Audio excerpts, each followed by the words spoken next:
अंदर ऐसे पढ़े लिखे पंडित लोग होंगे आजकल की तरह साक्षी महाराज जैसे लोग, तो वो धर्म का बेड़ा गर्क नहीं करेंगे तो क्या होगा।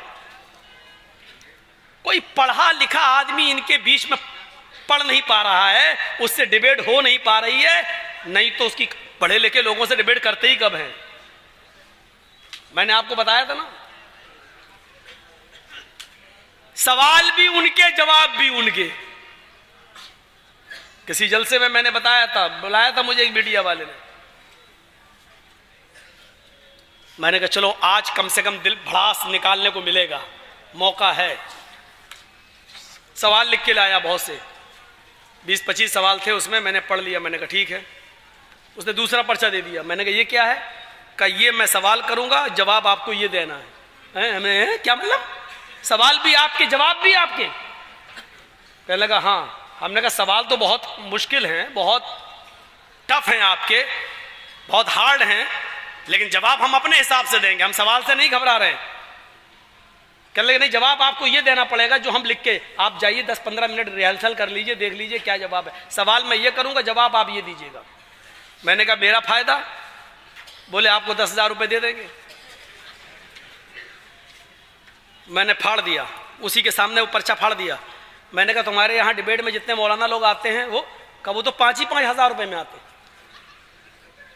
और वो यही करते हैं, सवाल भी हमारे होते हैं, जवाब भी हमारे होते हैं। तो मैंने कहा उन्हीं से बुलवा लो। चला आया। अब आप समझ लीजिए, 3 दिन से बराबर दे रहा है हिंदुस्तान चैनल पर और इंडिया टीवी पर, आप देख रहे होंगे। अरे 2-4 दिन कलियाचक में तकरीरें क्या कर दी। मुझे लग रहा है कि बीजेपी की इतनी नींद नहीं उड़ी जितनी मीडिया वालों की उड़ गई। हाय राम, ये क्या हो गया। मौलाना जर्जीत सबको एक ना कर दे, बार बार उसमें दे रहा है ममता का मौलाना। टीवी पे हेडिंग चला रहा है, दिखा रहा बात ममता का मौलाना। मैंने नाम तक नहीं लिया, मैंने सिर्फ ये बात कही कि लोगों तुम बहुत समझदार हो, बड़े नुकसान से बचने के लिए छोटा नुकसान अगर करना पड़े तो कर देना। अगर आपके पैर में कैंसर हो गया है और डॉक्टर ने कह दिया पैर कटना है, अगर पैर नहीं कटाओगे तो जान जाएगी, तो आप अपनी जान बचाने के लिए पैर कटाना पड़ रहा है तो पैर कटा लेना, लेकिन जान बचा लेना। इस वक्त हम बंगाल में यही पोजीशन में है, बड़े नुकसान से बचने के लिए छोटा नुकसान करना पड़े तो कर देना, लेकिन बड़े नुकसान से अपने आप को बचा लेना। जानते हो इतनी बात कही तो क्या कह रहा मीडिया वाला? मीडिया वाला क्या कहता मालूम है? मौलाना ने फतवा दे दिया कि ओवैसी को हरा दो। मैंने किसी का नाम भी नहीं लिया। इसीलिए मैं कहता हूं ना कि कभी मैंने एक बार कह दिया था कि देश का प्रधानमंत्री चोर है, तो केस हो गया हमारे ऊपर। तो जब कटघरे में खड़े हुए तो सरकारी वकील बहुत हुज्जत करने लगा। साहब देखिए, इन्होंने देश के प्रधानमंत्री के बारे में ये कहा। मैं तो सड़क गया, मैंने कहा यार ये मैंने किसी प्रधानमंत्री का नाम ही नहीं लिया, ये क्या कह रहा। तो जज ने हमसे पूछा कि तुम भी कुछ कहना चाहते हो? मैंने कहा जज साहब मेरे पास वो वीडियो मौजूद है, आप सुन लीजिए। उसको सुनाया, उसने बार बार सुना। मैंने कहा मैंने ये कहा है कि देश का प्रधानमंत्री चोर है, लेकिन ये नहीं कहा कि हिंदुस्तान का चोर है, कि पाकिस्तान का चोर है, कि नागालैंड लंका का चोर है, कि सऊदीया का चोर है, कि अमेरिका का। मैंने ये नहीं कहा, और ये अपनी तरफ से कह रहा है कि ये देश के, भारत के प्रधानमंत्री को चोर। तो जज मुस्कुरा रहा है, मुस्कुरा के कह रहा सरकारी वकील को, अरे कहा इन्होंने, जो तुम नाम ले रहे हो देश के, कहा इन्होंने देश के प्रधानमंत्री को? The bail is granted. वहीं से बेल दे दिया, और दस्तखत करते करते हमको देख कैसे कह रहा है, क्या हम नहीं जानते हैं कि किस देश का प्रधानमंत्री चोर है? देखिए कह रहा है कि हम नहीं जानते हैं कि किस देश का प्रधानमंत्री चोर है, हमको आप बेवकूफ समझ रहे हैं। मैंने कहा साहब हम आपको कैसे बेवकूफ समझ सकते हैं? ये कैसे बेवकूफ लोग हैं जो, बताओ, हमने जो चीज कही नहीं उसको पेश कर रहे हैं कोर्ट में। कहने लगे अभी कोर्ट में और अदालतों में इंसाफ जिंदा है मौलाना साहब, आप चिंता मत करिए। तो जो चीज हमने कही नहीं वो बार बार कह रहा ममता का मौलाना, ममता का मौलाना। ये तो अच्छा हुआ कि वो ममता का मौलाना कह रहा है। मीडिया वाले तो इतने बदमाश होते हैं कि ऐसा ना हो कि कहते हैं कि मौलाना की ममता, उल्टा ना करना नहीं तो हम फंसे। इनकी खोपड़ी बड़ी खराब है, ये कब क्या कह दें।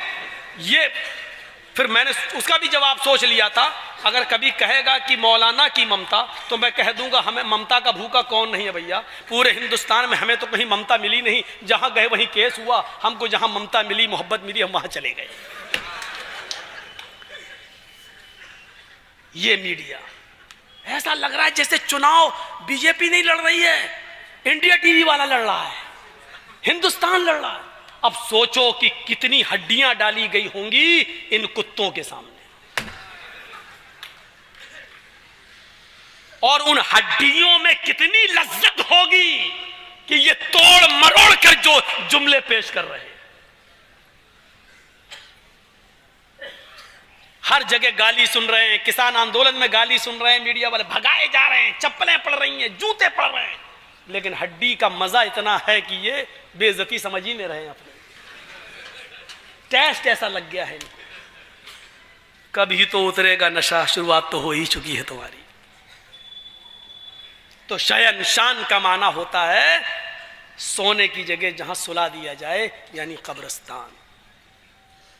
अल्लाह की कसम, हिंदू धर्म को आप पढ़ेंगे तो हिंदू भाइयों को आप अपने गले से लगाएंगे कि जो बातें कुरान में और हदीस में हैं वही हिंदू भाइयों में। आप कभी नफरत नहीं करेंगे किसी हिंदू भाई से और ना हिंदू किसी मुसलमान से। ये इन पॉलिटिकल लीडरों का मामला है, ये हम लोगों को एक नहीं होने देते।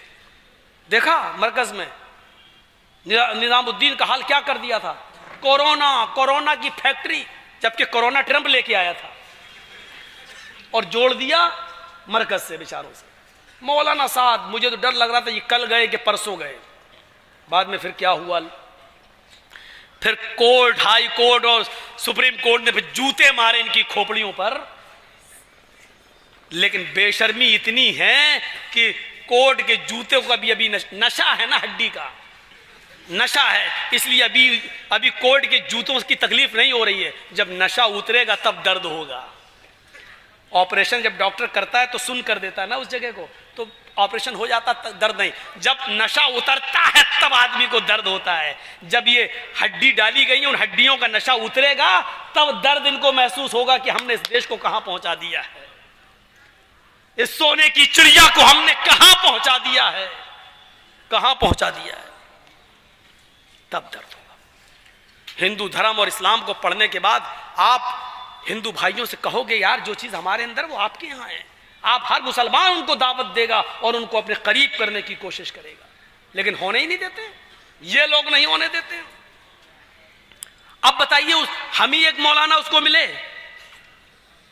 बार बार ममता का मौलाना, ममता का। अल्लाह रहम करे, अल्लाह इस मीडिया वाले को अक्ल सलीम अता फरमाए, सद्बुद्धि प्रदान करे।